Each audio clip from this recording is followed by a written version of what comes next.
Welcome to Sunday Sessions, experimental day, second week in a row. We are Vibe Unit. We are a collection of musicians located in Benton Harbor, Michigan. Our goal is to connect artists with local events and also host some of our own events, all with the aim of connecting artists with one another and facilitating their creativity. One way we accomplish this is this Sunday stream. We meet here weekly, broadcast some music being made, connect with our community, and host sometimes local artists and bands and, workshop stuff. Kind of a mixed bag of things that happen here, but it's all centered around music. So share this around. We are broadcasting on YouTube, and we also share links on Facebook if you want to try to find us through that. Follow us, like us, all the things, all our socials, Instagram. We got some stuff going up on there, and also that's a great way to contact us if you have any questions. Also, I want to take a moment to talk about our donors. If you're on this list, thank you very much. If you'd like to see your name added to this list, consider giving a little bit of money to us and helping us keep this thing going so we can continually bring you content and also help connect the community with local events and all the things I mentioned before. Also, another way you can support us is just liking, commenting, and subscribing, sharing this around. If you'd like to get involved in Vibe Unit in some way, you can email us, media@vibeunit.com. We are still on the lookout for some bands, but we are scheduled up nearly to September. August, we have a couple acts coming through we're excited for, and a couple couple of things in the works. Maybe it'll be early September.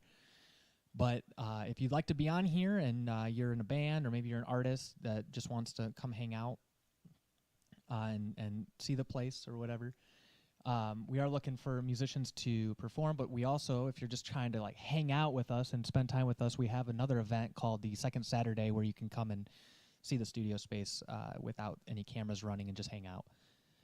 So give us a shout on our email and let us know if you want to do that. Okay, so I went through that pretty quickly because we have a very brief episode for you today. But we got John back again. John, are you echoey? I am not currently, no. Oh, I thought for sure it was going to be we're going to be descending into the cavern. Very sorry to disappoint. So, how you doing, man? I'm doing great. Good. Doing great. You normally you're the one quizzing me about whatever I did.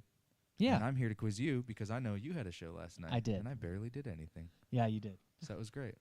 Yeah, it went really well. The band, what was the band name? Man, the Mickeys. There you go. Do you get to a point with... See, it just happened to you. That's what happens to me. Okay, I was going to ask you if that happens to you. Sometimes it's like any job, right? You start to blur the days together. You're not sure if it happened last week or this week or when. Sure. But you just know it happened. Yeah, the band The Mickeys came through last night. They sounded awesome. Wonderful band. Good group. They were on time. Love it. For what do they call it? Call time. We got set up. Everything sounded great. We had enough breathing room to do some problem solving. And so if you're in a band and you're trying to play at a venue, be there on time. Yeah, everyone appreciates that, especially the sound engineer. In fact, if you're a local artist, because I know we have a great, a large group of you watching right now are amateur, just starting out artists. If you really want to make an impact and play some venues and you really want to be respected as a musician, be professional in those sorts of ways. That'll get you noticed. If you show up on time and you got all your gear ready and you're tight and you've set a stage plot and everything's correct and you stuck to the stage plot, you are going to be loved and respected and you're going to want you back. Even if you're not that great of a band, they're going to love you. Like the more prepared you are and the more you're predictable, that's nice. You could be the best musician in the world, but man, does it suck when the people servicing your music have to like wrestle you to or cut corners. That's really what it ends up being. So it was nice you didn't have to do any of that last night. It was a good sounding mix, clean, not too loud. It was a good night. I enjoyed that. Yeah, I ended up with some really good feedback, so I was really happy with that. But yeah, I think you left before I did too. I tried to. So like, good on you, man. Yeah. Yeah, I don't like sticking around. No, I'm just saying, like, you got out of there at a good time, so it was a smooth night. I got to sleep very well, and now I'm here. Cool.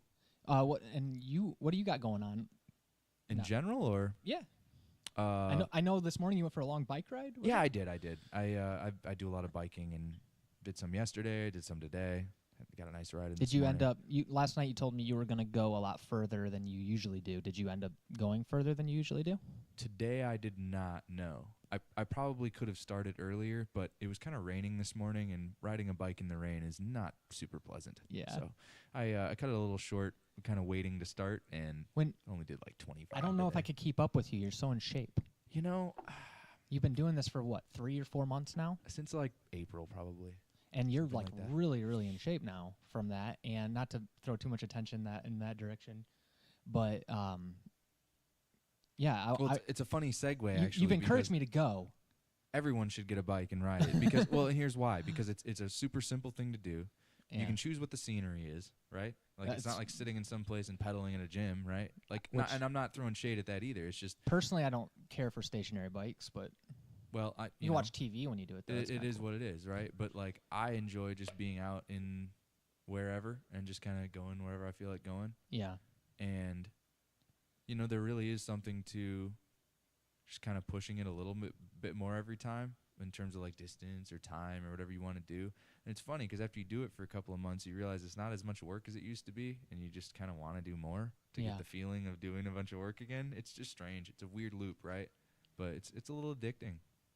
When I have time to ride a lot, I mean, sometimes I'll ride half the day. I used to bike a lot. My dad really loves biking. If you're driving around the countryside, like out in Baroda, Bridgman, or Stevensville mostly, you'll see him biking sometimes out there. He bikes to my house. Well, he hasn't done that in a while, but he used to. He'd bike over to my place and get some coffee. I tend to head down this way more, and then down go in north. This area? Whirlpool Corporation's got some trails out on their property that I've been riding quite a bit, and there's some pretty good opportunity, like just in general. In I like Harbor, trail riding. Do you like trail riding? Yeah, it's all right. That's what I like because when I was a bit younger, I think in my early 20s, I would go biking with my dad. We'd go out to Knauf. Sure. And there were some nice trails back there, and I know Mike Jones from yeah, the guy who used to own Cycle Fitness. Yeah, him and a group of guys would go out there and make sure the trails looked nice. Yeah. And we'd go out there, and that was right behind my parents' neighborhood. That's cool. Up. I mean, Lakeview Trails. I mean, from where we are here at Vibe Unit is less than 3 miles, I'd probably say. Well, so it's not out of the way at all. But it's funny because riding the bike, it's just like any other routine, right? We start doing it, and then like other little things kind of tag themselves onto it, right? Yeah. So like a big thing for me is originally it was about halfway through my ride, but as I've increased the way the loop works and the distance, it's not really half anymore, but I still stop at the market in St. Joe usually and get coffee or whatever a lot of times, at some point during my ride. And that's what I've found is a time that a lot of times I get some sort of inspiration. And it's because I just sit there and like don't really I try not to do anything or think about anything and just sit there and sip the coffee and look around kind of. Yeah. But you're sometimes right though. Yeah. So that's my point. Like, is that where we're headed with? Right. So this is my now segue we're pulling it back into music. music. Is that all right? Can I start driving that way or? Yeah. Except for I just had a request. Oh. I want to go biking with you, but I know I'm not as in shape as you. That was my whole point. Oh, we'll figure it out. That was my whole loop. Now you got a bike, right? I've closed. No, that's the thing. I'm gonna get one. So I closed the loop though. That's what I was doing. I was trying to close that loop. Why I even started this conversation. Now, branch off of that into what the song thing is. All Sorry. Right. So. Yeah. That's great. That's my neurodivergence. That's good. That's good. I like that. So yeah, like when I'm sitting in the coffee shop. So to pull it back just a little bit farther, we've mentioned a couple times on stream and even demonstrated it. Some of the various applications and workflows that we've developed for just kind of making music on the go. In fact, what Mike's got in front of him is kind of some gear that came of that anyway. Like I don't think you would have bought that controller if it weren't for that little quest that we kind of all went on to see what we could boil it all down to. We want to get small and we want to show up. I'm at a point now where it's like, I mean, you're at the same spot, right? Yeah. But like I have a MIDI controller in my car with what you see in front of me, right? Like I have my phone or a phone, little camera adapter to get USB, and then of course keep charged, and then a USB audio interface. Anything class compliant will work, being Apple and Core Audio. And then, this is, I could have a MIDI controller here. I could have whatever I want. I've got some apps here that can do various sounds and that kind of thing. So like the instrument rig is really a phone, a little bit of cabling, and an interface. Dude, and that's so cool because you could literally almost put it in your pocket. If this interface fit in your pocket, it'd be. Well, so here's where we're going with this, right? What I've discovered now over the last couple weeks is that, of course, one of the things that, and I'll just speak for myself, one of the things that I think many musicians are very sensitive to, especially musicians that have a lot of experience, especially those who've done recording, like to a click and that kind of thing, you notice latency, bad. And it doesn't have to be a lot for you to at least be going, wait a minute, what's going on here, right? Even if it's not like enough for you to go, oh, that's 20 milliseconds, we got to fix that somehow. Like, it could be 3, and you could be like, something's just weird right now. Yeah. So there's certain things that you generally don't do, right? Like, I don't make music through anything Bluetooth, right? Because, I mean, that alone is like 40, 50 milliseconds. Even with normally. current Bluetooth, is it still a problem? Yeah, it's terrible. Yeah. It's just not a tech that's really advanced a whole lot. So, Yeah. and it's so ubiquitous, nobody wants to replace it, right? Because we already have so many things out there Oh, that can man. speak Yeah, it everything. and use it. So Yeah. it's probably here to stay, for better or worse. But the point is, the built-in latency is enough that it would be challenging to do something like record audio through if you had to like listen through that. But if all you're doing is like listening to like virtual instruments get played back, or like try to make a pattern in GarageBand, or like, you know, listen to some loops that you made maybe in Koala or something like that, like it's enough for that without bothering anybody, right? So like if I'm out at the coffee shop and all I have is my phone and my AirPods, that's enough for me to pull up GarageBand and try to make a beat. And Yeah. I've been making beats since like, I don't know, 2007, 8-ish, You right? were really young. Yeah, like still in high I just school. really like it. And I started Actually, off, that's the first thing I ever heard about John DeWitt is Johnny D, right? Like yeah, Johnny D Beats. That's And what that was like- everybody knows. That's what everyone knows. So like, yeah, so like at some point I kind of stopped making beats because like partially I didn't have the inspiration to make the music I wanted to make in the genre, and I didn't really have anybody else around who was super into that and wanting to use the material I was creating. So it's like, what's the point? Right. Or at least that's how I felt about it at that time. So I kind of like put it off for probably a good 4 or 5 years, maybe even more at this point, to be honest. I'm not entirely certain. That also was synonymous with you not using FL anymore. Yeah, that's true. So I used to I used to have a Windows computer running FL Studio, and that was like a big component, like writing an instrument, like composition wise, like. And you're fast. Oh, on I'm that good. too. I'm like I've watched really, you really work on good there, with- and I'm like in my head, I'm just like, But it's like what I Oh, started with, God. right? And it was the first tool that I learned to be able to like, how do you explain it? Like take the thing that you hear in your head and like get some sort of semblance of that in the DAW. Like I can do that quicker. without that moment of like, shit, I have to look something up. Like, oh no, Yeah. now I gotta build patterns and do it all. Like, no, it actually feels pretty fluid. I don't mind doing the right and left brain things at the same time in that software, That's pretty insane. which is 'cause- insane because I don't feel that way about anything else. I don't Right. feel that way in Pro Tools. I don't feel that way in Logic Pro. Yeah. Like nothing feels that way to me.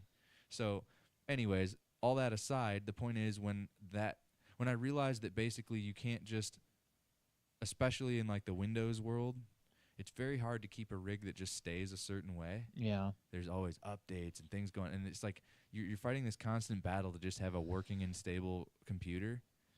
And after getting to a point where like having to rebuild it a couple times and running into a lot of old sessions that I you know, because we've talked about this too. Sometimes the spark isn't there, and you're like, I should just go back and work on something I haven't finished yet. Right. So you'd like go back and pull up some session, and you're like, oh, I'm feeling pumped about this. This one just needed this, and, or and with whatever. the fresh ears, that Yeah, you know, and you're what like it needs. excited, right? Yeah, And you're no like, co- oh, let me pull this up, and then you pull it Yeah, up, and you're like, yeah. half the samples are different or whatever, because like it loaded the wrong stuff, and you're just Oh, like, yeah. like now I'm like, your heart sinks already. So you've already lost the energy in the moment, and now you're just like, is it even repairable? Like could I even find? Like I'm not. It's been 6 months since I made this. Like I think I remember It's what such I a- used. It's such a heartache when that It happens. really is. Because then yeah. And a lot of it was me being dumb too, because it's like, you know, you could've don't always rendered have the good audio or habits. whatever. No, less of that. Like it was just like file management habits were bad. Like, and so like there was That just stuff gets away from you too, though, because there's a lot to manage. If you're, I mean, of course, it's a lot of work on the front end if you do it right with the routing and everything. But man, it can get it's so- nutty. So it like can get so you could frustrating. say, and it's not lost, right? Like everybody who knows me knows I never really get rid of much, you know, when it comes to like files or digital stuff. Yeah, you we're know? like in the 10 terabytes plus. So, I don't know, dude. Look, the point is, He it's doesn't not, want it's to not think important. about it. I don't want to think about it. Okay, fine. Sorry, I asked. But the point I'm getting, that's me. I should have turn my thing off. I was thinking the same Um, thing. So basically, the idea is when I stopped using FL Studio, it was mostly because I couldn't keep like a version of everything working that was consistent to where every time I'd sit down, it'd be the same thing. The as much of that as I had was only enough to say that whatever I do today, like if I finish it, it can stay that way forever, right? Because like you said, I can call it done, bounce it, whatever. Yeah. At least that version of it At least exists. you have it. In But that like that's a form. commitment, man. You don't always have all day to like finish the idea out. You know what I mean? So like I just kind of stopped. I got really lazy about it, and Yeah. then still have not gone back to that, and eventually would like to, I think. But I've been experimenting with other tools, right? So I mentioned GarageBand has been a big one. GarageBand on iOS has nearly, I'm not gonna say the same selection of like loops, instruments, etc., drum kits. There might even be more in this than there is in like Logic Pro, because there's like stuff you can go and search for and download, like creator packs of all this different stuff. Like I found the dirtiest drum like samples in there, like stuff I don't even have in my Logic at home. That just You're talking about GarageBand? yeah, it's insane. Yeah, it seems like their money maker, since it's a free app, is to sell little packs like that. But this so is all free stuff, dude. Oh, it's I'm all saying, free. yeah, this is all like wow. I just yeah. So like What? yeah. So Okay. even through AirPods, right? Yeah. It's just a little bit of latency. It's enough that like Enough you can compensate for, you think? Or kind of. It Yeah. depends on the instrument. You Sure. can't do it for like playing like a drum rhythm. That ain't gonna work. But for something like a bass line, it's enough that you can do it and then quantize it or fix it if you need to. Same goes for other instruments, generally speaking. Just don't get any more granular. You know, you got to figure out whatever tempo you're at. yeah. Say like a 16th note. It's like however many milliseconds a 16th note is. It's like you might have trouble like hitting a 16 to where when you quantize it'll be in the right place. Yeah. It just depends. Huh. So like but you kind of get into that as part of the workflow. Like Yeah. you just know that like, hey, this instrument feels a little latent. You get used to it. I probably need to stick to like quarter note kind of patterns with this. Makes sense. So it's kind of like the limitations thing that you like in a workflow, right? Maybe not so rigid, but like it's a definite constraint that Yeah. if you don't pay attention to, it'll just waste your time basically. So I've just gone into GarageBand lately, and I'll just try to make something, right? And some of these are hot doo-doo, for lack of better terminology. Let me play you. This is, I think, the first one I made. So this is just to give you an idea of where this started. So I made this in like May. Okay. I don't even know what this is. Will it play? Let me go back to this view.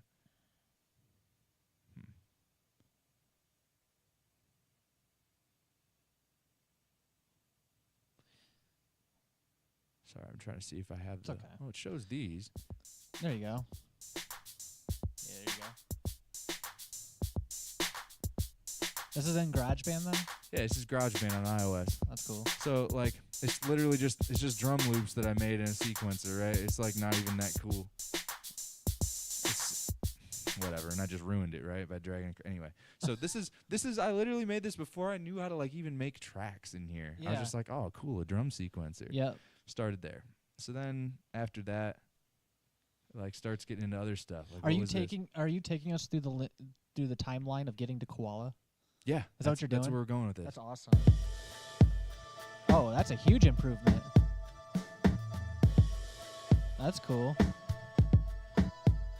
This is just an experiment and trying to make like some kind of thing, you know?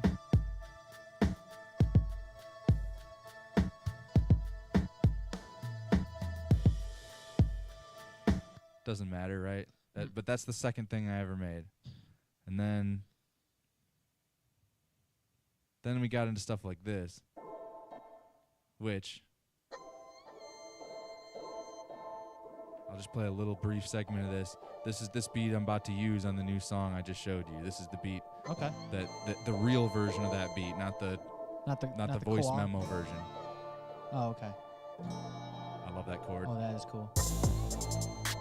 Man, leaps and bounds in improvement using GarageBand as a DAW. Wow. You know what I'm saying? Like, this kind of slaps though, right? Yeah, it does. And the thing is, like, all these GarageBand files, like, you could just straight up share these to yourself and just pull them up in Logic and just finish the job there. Like, I've already done that now for Have you like done 3 that? songs, and like this one's about to get done too. And it's not going to sound exactly like this when I finish it, you know, because this is just what I made at the coffee shop. Yeah. But it's got all dynamics in it. I got sections. I got, you know, it does everything it needs to do. I don't know. Would you like, okay, so hold on. Just a question for you. As a sound engineer yourself, or the guy who does sound at a venue and all that, if someone had an interface and like tracks on GarageBand, how would you feel about running their thing? And would that be I'm not going to run your stuff off your phone and all that. No, but like, what if he had an interface on stage? that's all fine. Look, this is how I treat all of it with audio, right? If we're just going to be straight about it. Yeah.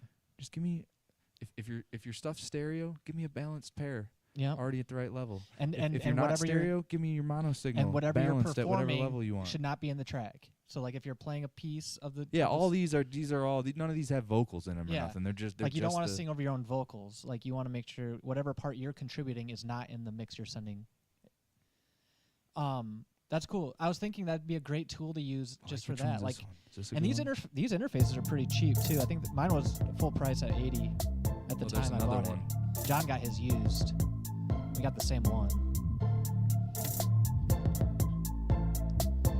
That's sweet.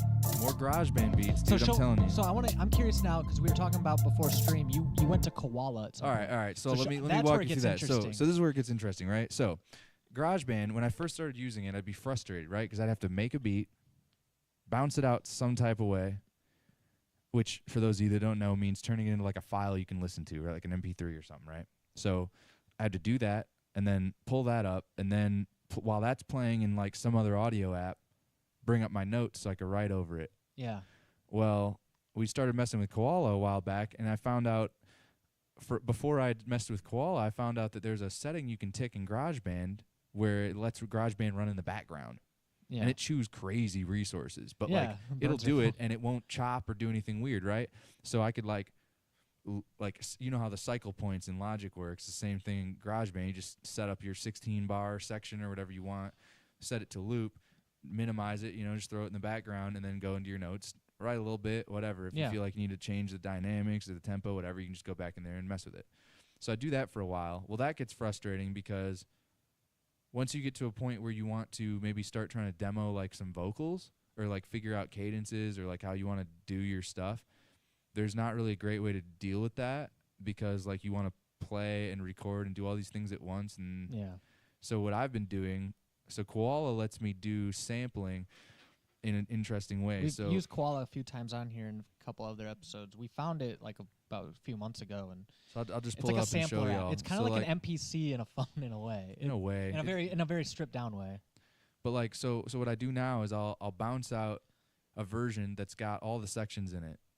And then I'll do my cycle and loop points. I'll set that up in Koala. And the reason I do that is because when I'm just writing, I don't need a version of a song that has rise and fall and sections. Like I'm not into that yet. I'm just figuring out what needs to go where.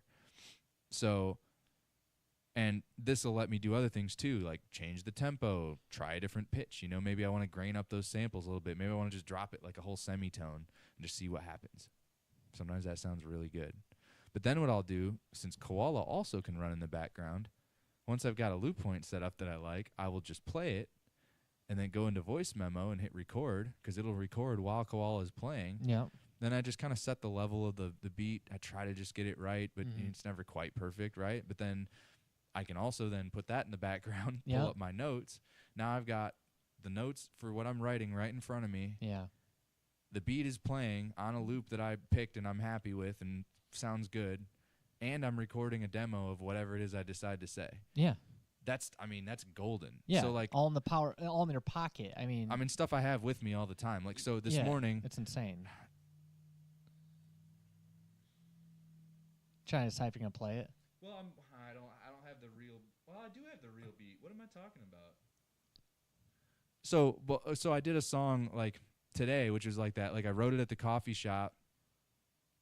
My prompt was a street sign, and then I ended up leaving the shop to go and like find a spot behind like some electrical BS and like some dumpsters to go and like quick, you know, do the voice memo thing and record a demo. But like it's powerful. It works. Yeah. You know, like here's an example of what I recorded.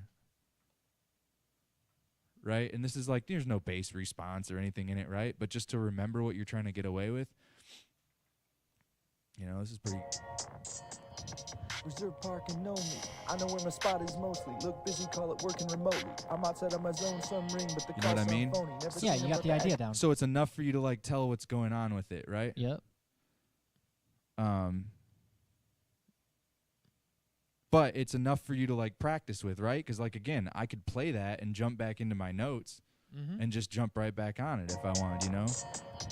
Reserve parking only. You know, I and know it's where my like spot no is one. mostly. Look I busy, could sit call here it and working loop this remotely. for I'm outside of forever, my you know. zone, some Yeah. ring, but the And it's call not, phony. it's Never not, seen him doesn't but do act anything like he knows. weird. It just Reserve kind of does what parking you'd only. expect. Reserve parking only. So, In 30-minute spots waiting should I just on do this lonely. song? Try making plans, but they burn God, out this thing mostly. just kind I'm of inside rips. of my head and I dread going home to me only. Time heals, but the wound heals. Well, we're already at 3:30. I know we're supposed to keep it brief. I So, know. What whatever you- thing do we do? Well, look, we got a little loop going on the computer. We could jam with that still. We I mean, could. we did kind of build that up beforehand. That's true. If we had more I time. mean, have we I could said do enough? both. Did that? Yeah, is yeah. So I asked John to kind of break down some of that for us, and that's why he went through that. Like, I thought that'd be really interesting because I know most people have iPhones these days, and I also know that GarageBand comes as a free app with that. That's what I'm saying. You just get all this. If you have an iPhone, man, like you have all these tools. The only thing that I'm talking about right now that you wouldn't have would be Koala, and you can buy that for like $10 or less. And not sponsored, but anyway, the point is, like, what I've learned and through all my reading of music history and stuff, music gets made with the things that are available around them.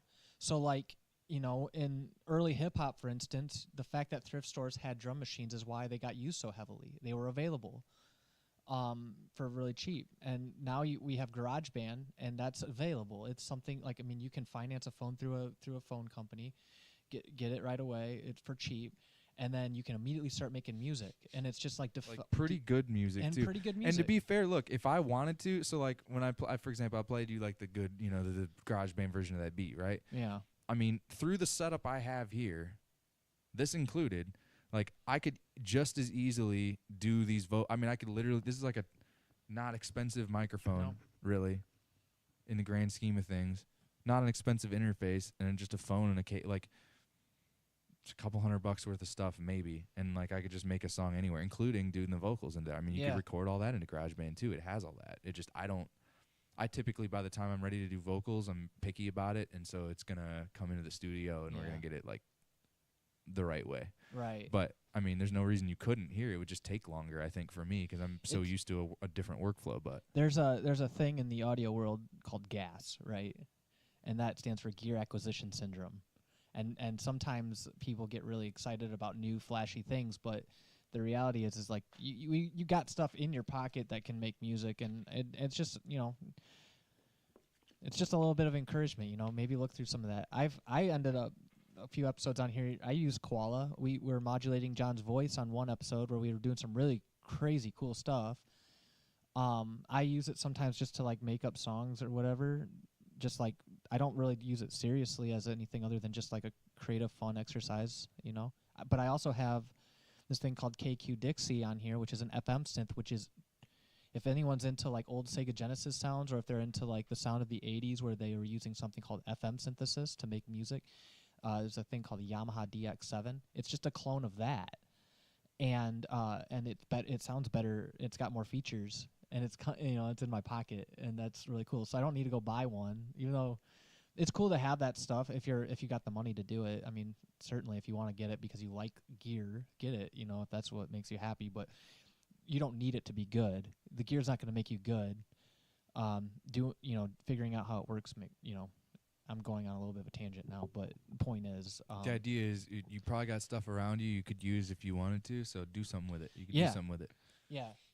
What I like about Koala, and we haven't really done this yet, but I'd like to at some point, it's got something called Ableton Link on it, which means like John could be setting a loop in his. Supposedly GarageBand has like a jam mode too. Where Yes, it it can do does that as well. I've never tried it, but maybe we should do that on stream. We should try that sometime. I muted that, but that's fine. I'm just Now playing you're behind you. okay. Here's what I propose. You have to be somewhere soon. We don't have a lot of time, so. With that being said, I'm going to hit play Just on this. play it. And then, hey, Ash, we'll end the stream with us playing. Okay? All right, well, until next week, we're just going to play out. We'll play for about 3 or 4 minutes, and then we're going to let the stream end. So, See you next week then. What key are we in? E flat. Yep.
Another teardrop.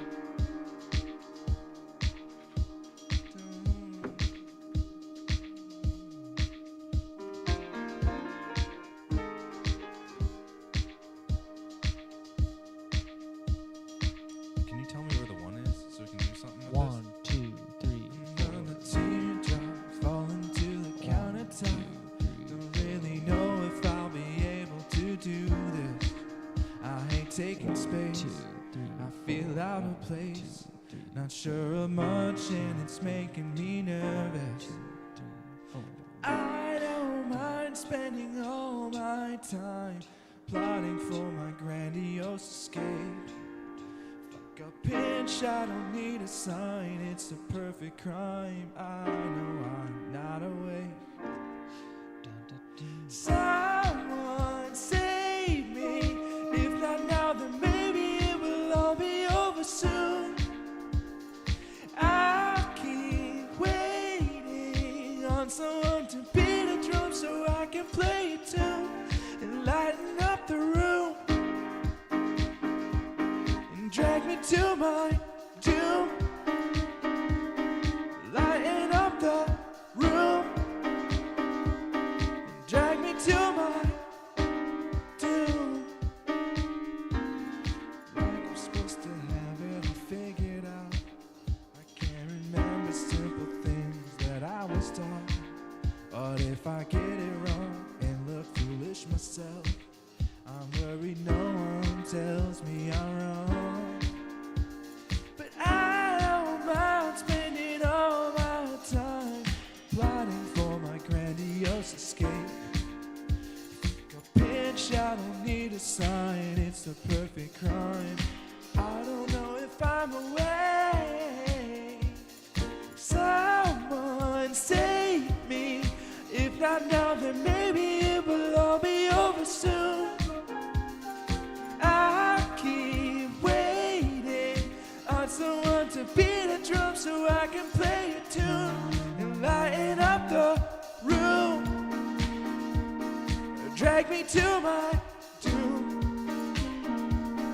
Lighten up the room and drag me to my doom. Someone save me. If not now, then maybe it will all be over soon.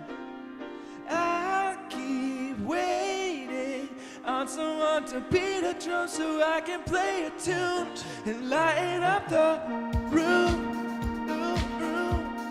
Drag me to my doom. Lighten up the room. Drag me to my doom. Someone save me. If not now, then maybe